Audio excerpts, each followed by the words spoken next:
Bonjour à tous, content de vous voir encore une fois de face. Je vous voyais de dos tantôt.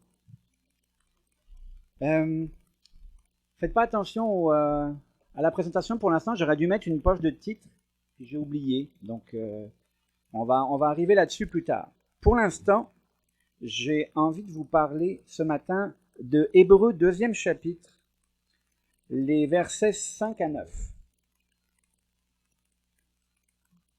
C'est pas un passage très long, mais vous allez voir, on a de quoi discuter un petit peu. Donc Hébreux chapitre 2, versets 5 à 9. En effet, ce n'est pas à des anges que Dieu a soumis le monde à venir dont nous parlons. Or, quelqu'un a rendu quelque part ce témoignage. Qu'est-ce que l'homme pour que tu te souviennes de lui, ou le Fils de l'homme pour que tu prennes soin de lui? Tu l'as abaissé pour un peu de temps au-dessous des anges. Tu l'as couronné de gloire et d'honneur. Tu as mis toutes choses sous ses pieds. En effet, en lui soumettant toutes choses, Dieu n'a rien laissé qui ne lui soit soumis. Cependant, nous ne voyons pas encore maintenant que toutes choses lui soient soumises. Mais celui qui a été abaissé pour un peu de temps au-dessous des anges, Jésus, nous le voyons couronné de gloire et d'honneur à cause de la mort qu'il a soufferte. Ainsi, par la grâce de Dieu, il a souffert la mort pour tous. Amen. Seigneur, on est réunis ce matin pour toi, pour t'honorer, pour chanter ta gloire, pour chanter ta bonté, ta perfection. Et malgré ça, on est encore devant toi, humblement en train de te demander. On ne peut pas se passer de toi. Ce matin, j'ai besoin de toi pour parler, et on a tous besoin de toi pour entendre, pour comprendre ta parole, mon Seigneur. Donc, fais agir ton esprit sur nous, s'il te plaît, pour que cet enseignement soit efficace. Amen. Dans le passage que je viens de lire, l'auteur s'intéresse au gouvernement du monde à venir. À qui va-t-il être soumis? Dans cette question-là, il faut commencer par préciser c'est quoi ce monde à venir? Qu'est-ce qu'il veut dire par là? L'expression, elle pointe sur une notion qui est importante dans l'eschatologie juive, où elle désigne la période qui suit la venue du Messie, la fin des temps. Donc, l'épître est adressée aux Hébreux. On se rend compte que pour eux, pour les destinataires de la lettre, l'information devait être très claire, devait pointer quelque chose de très précis. De notre côté, on n'a pas tout à fait la même culture que les Hébreux du 1er siècle. On va chercher dans les Écritures d'autres occurrences de ce terme-là pour essayer de voir ce que ça désigne. Il faut voir qu'en français, elle est traduite de deux façons. Il y a monde à venir et siècle à venir. Et c'est avec ce siècle à venir qu'on va retomber sur nos pattes. Il y a plusieurs occurrences, il y en a 5 dans les Écritures. Il y en a une en particulier que j'ai choisi de récupérer dans Marc, chapitre 10, versets 29 et 30. Jésus répondit, « Je vous le dis en vérité, il n'est personne qui, ayant quitté à cause de moi et à cause de la bonne nouvelle, sa maison, ou ses frères, ou ses sœurs, ou sa mère, ou son père, ou ses enfants, ou ses terres, ne reçoive au centuple, présentement dans ce siècle-ci, des maisons, des frères, des sœurs, des mères, des enfants et des terres, avec des persécutions, et dans le siècle à venir, la vie éternelle. » Donc ici, on voit qu'il y a clairement une distinction qui est faite entre le siècle présent et le siècle à venir. Et on associe, dans le passage que je viens de lire, le siècle à venir avec le fait qu'on reçoive la vie éternelle. Donc, en cohérence avec la tradition juive, on voit qu'on a à peu près la même notion. On repère le siècle à venir comme le temps qui va suivre le retour de notre Maître. Quand on sera régénéré, nouvelle terre, nouveaux cieux, donc ce qui suit le retour. Quand ce temps arrivera-t-il? Est-ce qu'on sait à quel moment ça va arriver? On a de l'information là-dessus. Ça va se venir donc après le retour du Seigneur. Qui régnera à ce moment-là? Ça aussi, on a de l'info là-dessus. On a la réponse. C'est pas complexe, c'est Christ qui va régner sur toutes choses. Ça va être notre maître à tous, notre roi à tous, et c'est lui qui va gouverner toute la nouvelle création.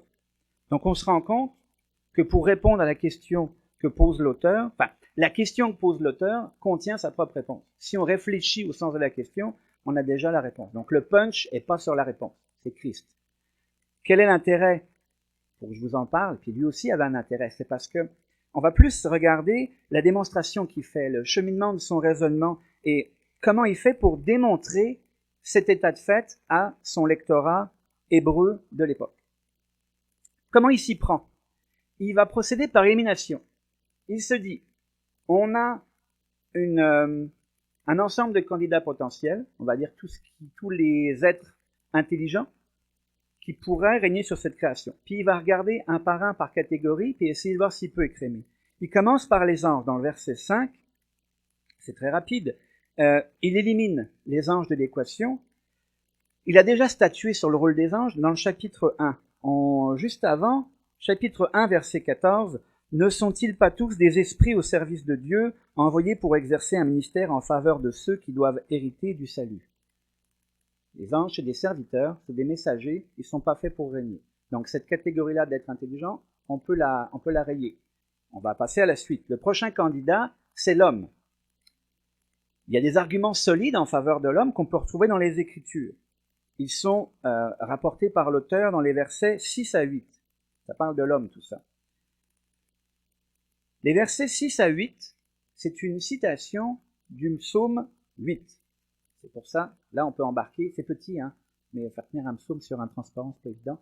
Le psaume 8. « Éternel notre Seigneur, que ton nom est magnifique sur toute la terre. Ta majesté s'élève au-dessus des cieux. Par la bouche des enfants et de ceux qui sont à la mamelle, tu as fondé ta gloire, pour confondre tes adversaires, pour imposer silence à l'ennemi et au vindicatif. Quand je contemple les cieux, ouvrage de tes mains, la lune et les étoiles que tu as créées, qu'est-ce que l'homme pour que tu te souviennes de lui, et le Fils de l'homme pour que tu prennes garde à lui? Tu l'as fait de peu inférieur à Dieu, et tu l'as couronné de gloire et de magnificence. Tu lui as donné la domination sur les œuvres de tes mains. Tu as tout mis sous ses pieds, les brebis comme les bœufs, et les animaux des champs, les oiseaux du ciel et les poissons de la mer, tout ce qui parcourt les sentiers des mers. Éternel, notre Seigneur, que ton nom est magnifique sur toute la terre. » Donc c'est ce psaume-là qui est cité par l'auteur dans le texte d'Hébreu. C'est un psaume de David, et on voit que David lui-même fait référence à la Genèse. Il nous parle de la création. Donc, on va aller voir à quel passage de Genèse David fait référence. Si je suis capable de... Hop, c'est délicat, hein? Ok.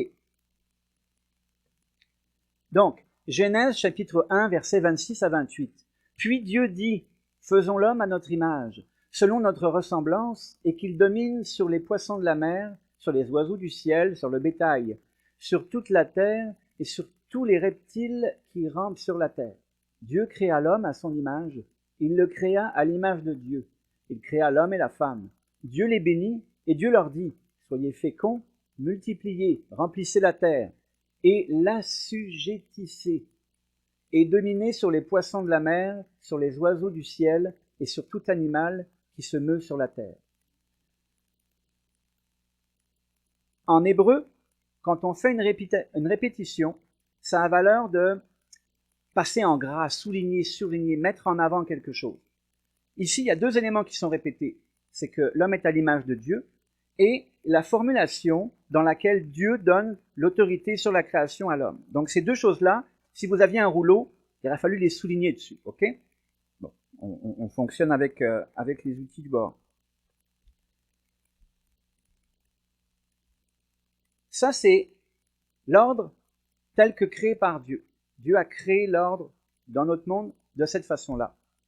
Mais dans la deuxième partie du verset 8 qu'on a lu tantôt, donc du deuxième chapitre d'Hébreu, l'auteur nous ramène à la réalité.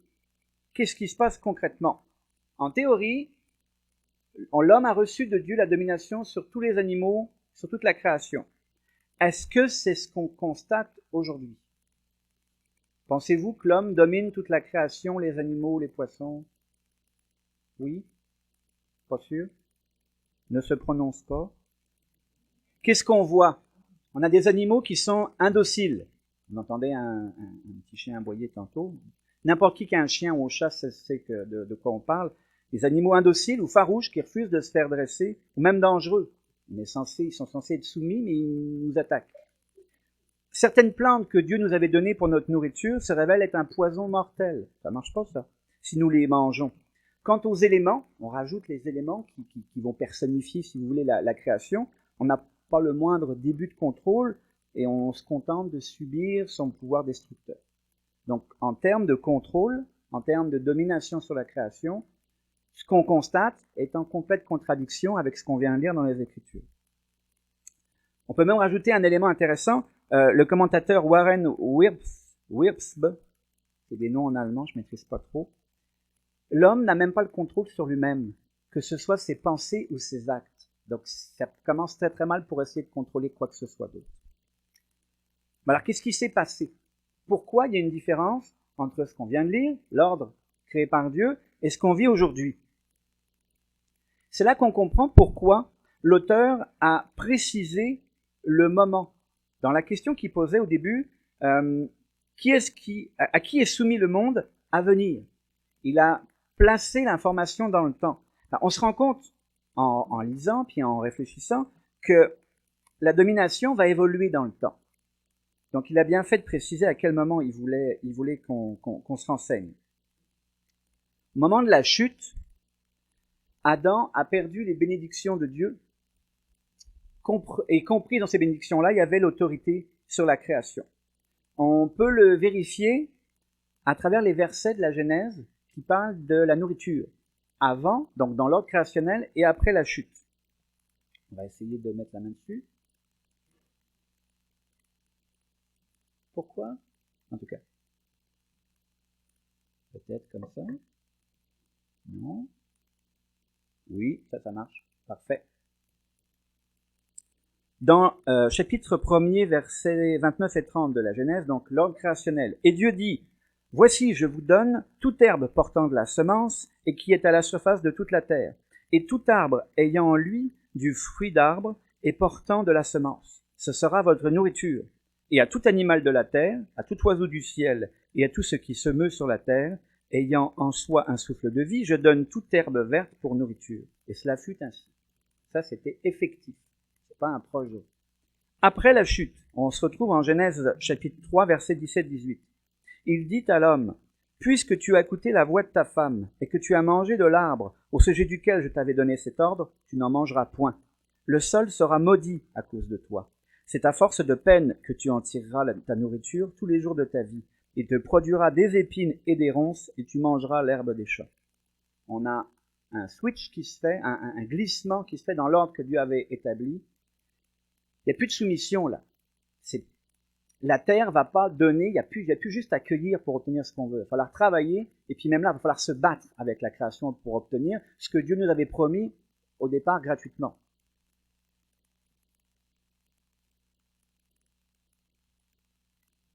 Après avoir montré, vous vous rappelez, on a constaté que, pour répondre à sa question, l'auteur allait éliminer petit à petit les possibilités. Il a éliminé les anges. Là, on vient de voir que l'homme est disqualifié aussi. Il n'a plus la domination sur la terre, il l'a perdue à travers sa tête, son chef Adam. Qu'est-ce qui reste? On enlève les anges, on enlève les hommes, il reste Jésus. Donc, l'auteur va passer à s'intéresser à Jésus. Et dans le texte, il se passe quelque chose d'intéressant. On a vu tantôt que les versets 6 à 8 concernaient l'homme. Ça concerne l'homme, c'est sûr, puisque ça vient d'un psaume dans lequel il est évident qu'on parle de la place de l'homme de la création. Quand je regarde la lune et les étoiles, et puis que je regarde à côté l'homme, qu'est-ce qui fait que Dieu, tu t'intéresses à lui?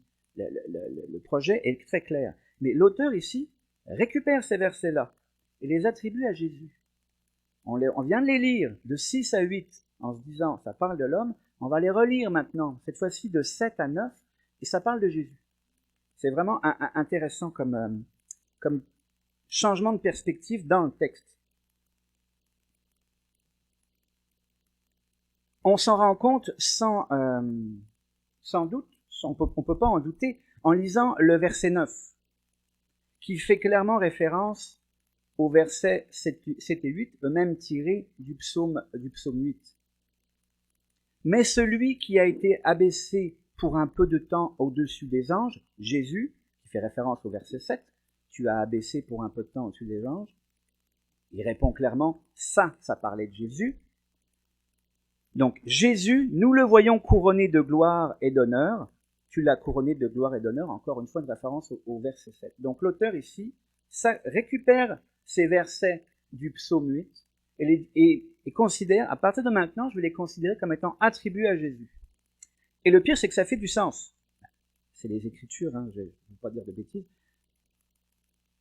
On va constater qu'il y a deux petites différences. Si on compare le psaume et le texte dans Hébreu, dans Hébreu 2:7, tu l'as abaissé pour un peu de temps au-dessous des anges, tu l'as couronné de gloire et d'honneur. Quand on a lu le psaume 8, verset 6, tu l'as fait de peu inférieur à Dieu et tu l'as couronné de gloire et de magnificence. C'est pas la même chose. Qu'est-ce qui se passe? Est-ce que l'auteur est malhonnête? Non, ce ne serait pas dans les Écritures. Est-ce qu'il tord la réalité pour arriver à ses fins? Non, c'est juste une interprétation des textes. Il se trouve que nos psaumes à nous sont une traduction directe de l'hébreu. Alors que l'auteur d'Hébreu, c'est pas moi qui l'affirme, c'est les commentateurs que j'ai pu lire, lui travaillait à partir d'une version grecque de l'Ancien Testament.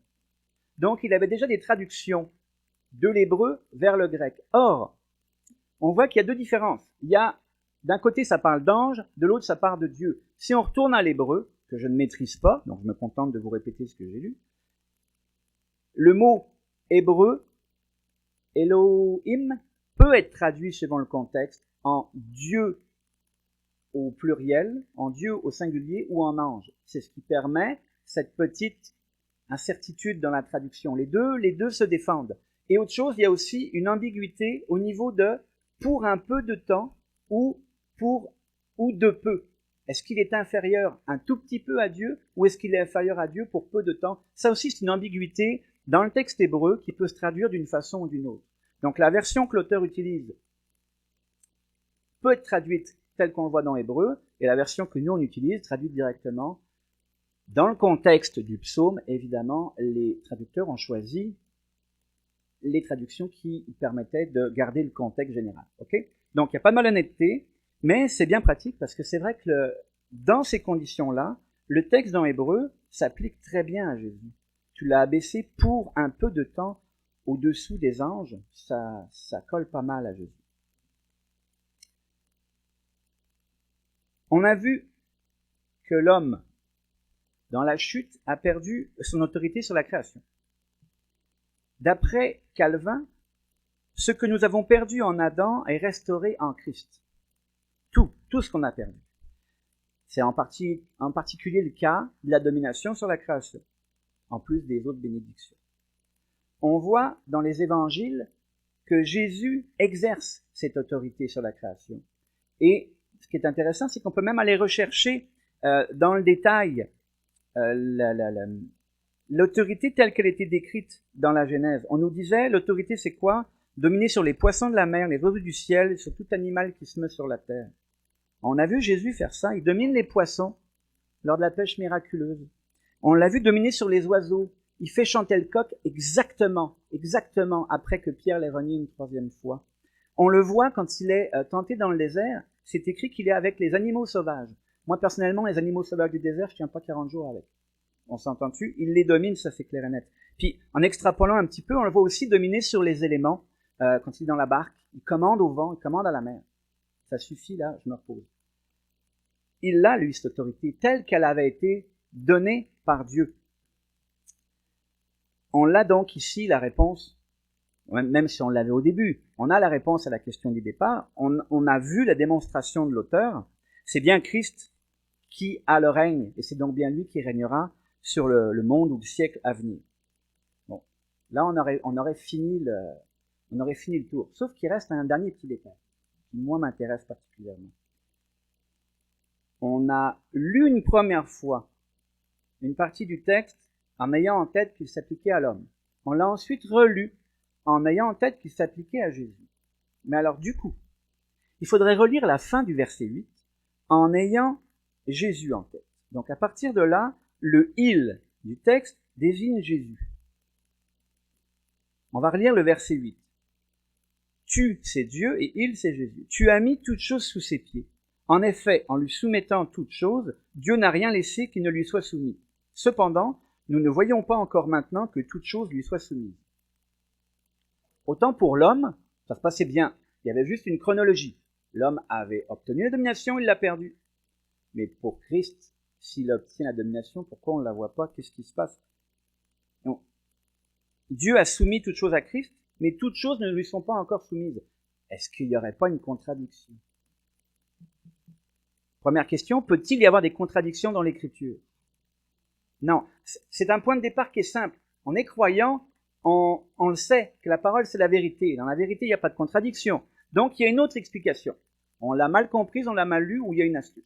Mais c'est bien de commencer par là. Non, c'est pas une contradiction. Au passage, ce genre de petite ambiguïté, c'est nécessairement les points qui vont être utilisés par les non-croyants ou des gens d'autres religions pour venir attaquer notre foi. Donc c'est toujours bon de s'y pencher sérieusement. Même si on se dit « Ah, c'est moi qui comprends mal, je sais qu'il n'y a pas de contradiction ». Le jour où quelqu'un va vous tomber dessus avec ça, c'est pas mal d'y avoir réfléchi un petit peu, puis d'essayer d'avoir du matériel pour lui répondre. Pas par orgueil, premièrement pour défendre la vérité, pour défendre l'Écriture. Deuxièmement, peut-être que ça lui donnerait des pistes, ça lui ouvrirait des voies pour se renseigner un peu plus. Donc, on a vu, depuis le début, là, depuis quelques minutes, on parle d'une histoire de la domination de la création. Si on place les événements dont on vient de parler sur une ligne de temps, on va obtenir un petit schéma. Le schéma est vraiment très simple. Oh. Ah oui, c'est vrai, ok. Ok, excusez. J'ai pas mis ça dans l'ordre. Pas grave. On va fouiller. Et le voilà. Ok. Voilà le petit schéma. Il est très simple. Qu'est-ce qu'on a vu? On a vu la création, on a vu la chute, on a vu que Jésus obtenait la victoire sur toute chose, donc la domination sur toute chose, et puis on parlait des temps futurs qui commencent au retour en gloire de notre Maître. Avant la création, il y a l'éternité passée, où Dieu se contente de lui-même. Après le retour en gloire, il y a l'éternité future, le temps ne s'arrêtera jamais. Okay? On est capable d'interpréter chaque petit intervalle. Donc, on l'a dit, l'éternité passée. Entre la création et la chute, c'est la domination de l'homme, tout va bien. Entre la chute et la croix, l'homme a perdu son autorité. Si c'est pas l'homme qui dirige, on va dire que le malin s'en mêle. En tout cas, c'est la vision qu'avaient les pères et les théologiens, et certains théologiens de l'époque, après le retour en gloire, domination de Jésus sans partage, sans équivoque, sans ambiguïté. Mais il se passe quoi entre la croix et le retour de Christ? Qu'est-ce qui se passe là? C'est justement là qu'on arrive sur cette contradiction. Dieu a tout mis sous ses pieds. À partir de la croix, tout est accompli, la victoire est là. À l'ascension, il remonte à la droite de Dieu, c'est fait, c'est accompli. On est là. Pourtant, nous, on est ici. On va dire là. On va être optimiste. On le voit pas concrètement. On le voit pas que Jésus domine sur toute chose. C'est un des arguments de base du non-chrétien qui vient nous dire, si ton Dieu est bien souverain, qu'est-ce qui fait qu'il y a encore des maladies, des épidémies, des guerres, etc. Il faut réussir à expliquer ça. Donc là, il y a un mystère. D'accord. Ce genre de contradiction-là, c'est pas le seul qui existe. On peut en trouver d'autres dans les Écritures. Donc là, il va falloir que je remonte à l'autre bout. Ok. Et voilà. Je vous en ai fait c'est pas exhaustif, mais il y en a quelques-unes. Une autre contradiction, jusqu'à ce qu'on démontre que ce n'est pas une. Romains 8:30. Et ceux qu'il a prédestinés, il les a aussi appelés. Et ceux qu'il a appelés, il les a aussi justifiés. Et ceux qu'il a justifiés, il les a aussi glorifiés. Amen. Galates 5:5. Pour nous, c'est de la foi que nous attendons par l'Esprit l'espérance de la justice. Certaines traductions écrivent l'espérance de la justification. Mais la justification, est-ce qu'on l'a reçue ou est-ce qu'on espère la recevoir? Ça marche pas, là? Oui, ça marche. On fait semblant. Deuxième exemple, Romains 6:22. Mais maintenant, étant affranchis du péché et devenus esclaves de Dieu, Vous avez pour fruit la sainteté et pour fin la vie éternelle. On regarde ensuite Jean, chapitre 8, verset 34. En vérité, je vous le dis, leur répliqua Jésus, quiconque se livre au péché est esclave du péché. Affranchi du péché ou esclave? Parce qu'on l'a confessé tantôt, tous, dans notre cœur, j'en suis sûr, on est toujours pécheur, même si on est affranchi du péché. Pourquoi cette contradiction? Il y a des gens que ça travaille beaucoup, ça. Après, il y a des passages qui sont un peu plus, peut-être un peu moins triviaux. Éphésiens, chapitre 1, versets 20-21, il l'a déployé en Christ en le ressuscitant des morts et en le faisant asseoir à sa droite dans les lieux célestes, au-dessus de toute domination, de toute autorité, de toute puissance, de toute dignité et de tout nom qui se peut nommer, non seulement dans le siècle présent, mais encore dans le siècle à venir. Jésus a tout vaincu, Jésus domine sur tout, Jésus est au-dessus de tout. Ça devrait être pareil pour nous, puisqu'on est en lui.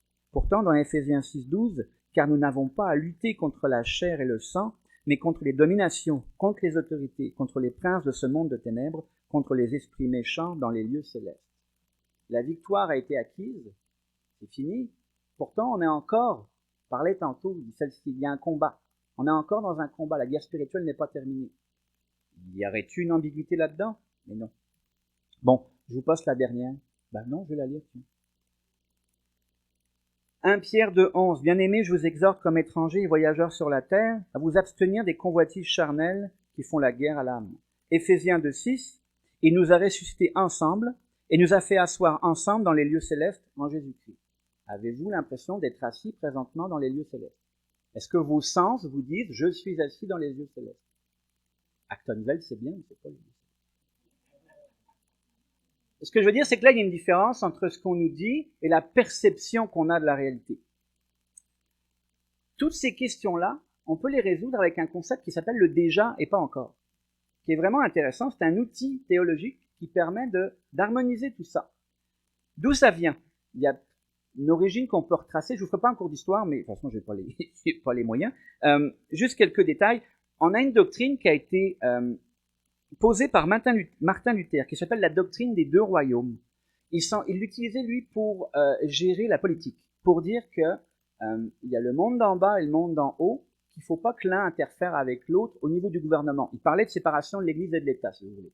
Mais avec une doctrine qui amenait l'idée de deux royaumes. Et il y a une autre doctrine qui s'appelle la théologie du royaume de Gerhardus Vost, qui est un théologien calviniste des années 50, qui lui fait une séparation entre siècle présent et siècle à venir. Ça lui permet une lecture des Écritures, en particulier de la partie eschatologie, qui est déjà différente du dispensationalisme, qui permet de faire un tri et de classer les prophéties et les informations. Nous, on va se contenter de voir ça. On a des théologies qui existent et qui divisent la réalité, la création, en deux royaumes. C'est un outil qui va nous servir. On va regarder deux choses. Premièrement, ces deux royaumes sont distincts. C'est pas le même. C'est bon à savoir, il y a deux royaumes, mais est-ce que... Non, c'est pas le même. Comment on le sait? On a la réponse dans Jean 18, 36. C'est Jésus qui parle. « Mon royaume n'est pas de ce monde, répondit Jésus. Si mon royaume était de ce monde, mes serviteurs auraient combattu pour moi, afin que je ne fusse pas livré aux Juifs. Mais maintenant, mon royaume n'est point d'ici-bas. » C'est Jésus qui nous le dit. Le royaume céleste, le royaume de Dieu dont il nous parle, c'est pas la même chose que ce qui se passe sur terre. Deux choses différentes. Mais maintenant, on peut aussi montrer que les deux royaumes sont reliés. Ils ne sont pas complètement coupés. Il n'y a pas aucun lien entre les deux. On va aller voir dans Éphésiens, chapitre 2, verset 19. Ainsi donc, vous n'êtes plus des étrangers ni des gens du dehors, mais vous êtes concitoyens des saints, gens de la maison de Dieu. Et dans Philippiens 3,20, mais notre cité, certaines traductions disent notre citoyenneté à nous est dans les cieux, d'où nous attendons aussi comme sauveur le Seigneur Jésus. Il y a un lien entre les deux royaumes, c'est nous, c'est les croyants, c'est les enfants adoptifs de notre Seigneur. On a les pieds dans un des royaumes et on est déjà dans l'autre. On a cette notion, on est dans l'un, On est déjà dans l'autre, mais on ne l'est pas encore tout à fait. C'est toujours cette différence entre ce qu'on sait, ce que l'Écriture nous dit, et ce que nos sens nous disent. Donc on considère deux royaumes qui sont distincts mais reliés, puisque tout croyant est un habitant du royaume d'en haut, en transit sur terre. Il y a des versets qui disent qu'on est des nomades en passage ici-bas. Si on considère deux royaumes différents, on va pouvoir reprendre notre schéma de tantôt. Disais-je. Et cette fois-ci, on a deux lignes de temps, puisqu'on a deux royaumes. En haut, on a le royaume de Dieu, et en bas, on a le royaume terrestre dans lequel on est. Donc on reprend les mêmes événements. On a l'éternité passée, on a la création, la chute. Arrive la croix et la résurrection, et le retour en gloire. Qu'est-ce qui se passe? Ça ne s'appelle pas la fin des temps pour rien. La terre, elle disparaît après. C'est fini. Le temps, ce temps-là disparaît. Il n'y a plus rien. Donc la première ligne, elle commence à la création, mais elle s'arrête. Elle s'arrête à la fin des temps. Mais c'est pas complètement terminé, parce que au moment de la croix, la victoire de Jésus, le moment où il s'assoit à la droite de Dieu, il inaugure le royaume. Bon, c'est pas précis, il inaugure un peu après. Mais vous voyez l'idée. Il y a une inauguration du royaume de Dieu qui se fait avec le ministère de Christ sur terre, qui va être manifesté complètement au moment du retour. D'accord? Donc on a ces deux jalons qui se retrouvent dans les deux lignes de temps. Évidemment, après le retour du Maître, on est tous ressuscités ou enlevés. On se fait remettre des corps régénérés et on passe l'éternité en compagnie de notre Maître à glorifier Dieu. En tout cas, c'est pas le propos, même si c'est très agréable d'y penser. Et on voit, qu'est-ce qu'on constate en regardant ça? Déjà d'une, je trouve que cette version-là est plus facile à comprendre. Parce que dans l'autre petit schéma qu'on avait juste avant, on ne tenait pas compte de la fin des temps. Il n'y avait pas de disparition ici. Il y avait une continuité qui n'a pas lieu d'être. Ensuite, qu'est-ce qu'on constate? Je ne sais pas, je peux mes notes non plus. Oui, on a un laps de temps qui apparaît dans les deux lignes. Il y a un laps de temps qui est existant dans les deux royaumes. Avant l'inauguration, le royaume des cieux n'est pas encore arrivé, en tout cas pour nous. Je ne dis pas qu'il n'existe pas, hein. Je ne suis pas dans ce point de détail de théologie, mais je dis que pour nous, il n'a pas encore été amené par la venue de Christ sur terre, et après le retour en gloire, le royaume terrestre n'existe plus. Mais entre les deux coexistent pour une certaine période de temps. Donc c'est la durée qui sépare les deux venues de Christ. Ça correspond aux derniers jours dont nous parle le Nouveau Testament. Il nous parle des derniers jours. C'est toute cette période-là. Puis c'est aussi la période pendant laquelle Jésus construit son Église et nous utilise pour sa gloire. Tout ça, ça se passe dans cette petite période de temps. Donc avec ce schéma en tête, ça va devenir facile d'harmoniser les apparentes contradictions dont on a parlé tantôt. Ce qui est effectif et ce qui est vrai dans le royaume des cieux n'est pas encore complètement perceptible sur terre, parce qu'ils sont distincts.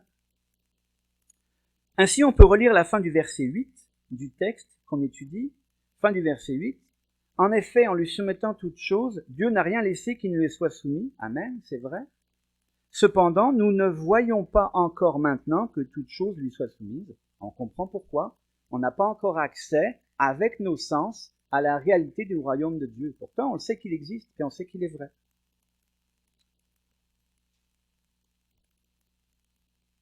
On ne l'expérimente pas complètement. Voilà pour l'explication. C'est très grossier, et c'est un outil qui est assez puissant. Ça permet de lever certaines contradictions, certaines ambiguïtés qu'on trouve parfois dans les Écritures. Concrètement, pour nous, ça change quoi? Comment est-ce qu'en tant que croyant, on va vivre cette situation? La première réponse, elle est donnée à la fin du verset 8. Nous ne voyons pas encore. Nous ne voyons pas encore. On s'est concentré sur le encore depuis tantôt, en disant, c'est normal, c'est pas encore là. Même si, dans la version appliquée à Christ, on voit que c'est déjà là. Le problème, c'est pas les faits, c'est pas leur existence, c'est que nous, on les voit pas. C'est un problème de perception. C'est nos yeux qui font défaut. Mais qu'est-ce qui nous relie au royaume de Dieu? Comment est-ce qu'on fait pour croire sans voir? Qu'est-ce qui est une ferme assurance des choses qu'on espère, une démonstration de celles qu'on ne voit pas. C'est la foi. C'est par la foi qu'on est rattaché à tout ça. C'est bien la foi qui vient pallier à nos sens pour nous raccrocher à la réalité du royaume d'en haut. Donc, c'est encore une fois, c'est une boucle qui est fermée. On en revient toujours à Christ. C'est notre foi en Christ qui nous rattache à son royaume. Pourquoi? Parce qu'on est en lui. En tout cas, on peut tourner en boucle pendant longtemps, on en revient toujours à Christ de toute façon. On est déjà citoyen du royaume par notre foi en Christ. C'est par lui qu'on possède déjà toutes les bénédictions promises par Dieu. On en parlait au moment de la création. Même si on ne les expérimente pas encore complètement. La vie éternelle, on sait qu'on l'a. Pourtant, on le sait aussi qu'on va mourir. Il y a cette subtilité, il y a cette petite... Il faut juste qu'on passe d'un royaume à l'autre. Le moyen de passer d'un royaume à l'autre, c'est de mourir. Il faut se cher payer, quand on voit la récompense à la fin. Il y a un deuxième élément de réponse. On peut se demander comment on doit se comporter en tant qu'étranger dans ce royaume-ci et avec ses habitants. Comment est-ce qu'on doit les traiter? Une bonne façon de répondre à cette question, c'est de chercher un modèle. Et le modèle du croyant, on va toujours aller regarder à Christ. Comment? Alors, on le connaît, Christ. Il a vécu une situation qui était une situation de déjà et pas encore aussi. Il vivait comme non seulement citoyen, mais souverain du royaume des cieux, dans un monde complètement corrompu par le péché. Comment il s'est comporté vis-à-vis des pécheurs, vis-à-vis des habitants de ce monde? Il a attaqué les gens, il les a moqués, il a détruit tout ce qui ne correspondait pas à ses standards à lui. Non, non. Il a guéri les malades, annoncé la bonne nouvelle, pourvu aux besoins des gens. Il a donné de l'espoir, il a donné de la joie. C'est ça le modèle qu'on doit avoir. Le monde est corrompu, les gens sont des pécheurs, comme nous. Ils rejettent Dieu, ils nous rejettent, ils nous moquent. Nous, on a parlé tantôt qu'on devait prier pour nos ennemis, on devait prier pour les gens qui nous attaquent. Et on doit imiter Jésus. On doit leur donner de l'espoir, de la joie, on doit les aider. Si on peut les nourrir, on les nourrit. On ne peut pas les guérir, mais on peut les soigner, on peut s'occuper d'eux, en prendre soin. Jésus a agi dans le monde d'en bas, mais avait pour objectif le monde d'en haut. Et c'est ce qu'il nous enseigne de faire. Matthieu 6, 33, « Cherchez premièrement le royaume et la justice de Dieu, et toutes ces choses vous seront données par-dessus. Ne vous préoccupez pas de ce royaume d'en bas dans lequel vous êtes juste passager.